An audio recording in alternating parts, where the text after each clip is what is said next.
What's up, everyone? Welcome to Program Your Remote. Today I'm going to do a quick video and show you how to change the license plate light on a Chevy Camaro.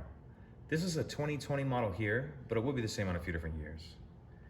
So you're just going to need a small flathead screwdriver. There's two license plate lights, one above either side of the license plate. And we'll take a look at this one. We're going to take a look at the edge that looks like this. We're going to get our screwdriver up in there. Pop that out like that. Once you have it to this point, you can grab this bulb assembly here. You'll rotate it about half a turn, counterclockwise like that. And then to get the actual bulb out, that'll just pull straight out. I'm not gonna pull it out because my hands are pretty dirty, and you do want to avoid getting oil or dirt or any kind of grease on these bulbs if you can help it. So once you have your new one, you'll push it straight in, put the assembly back in there, tighten it in about that half turn, quarter of a turn.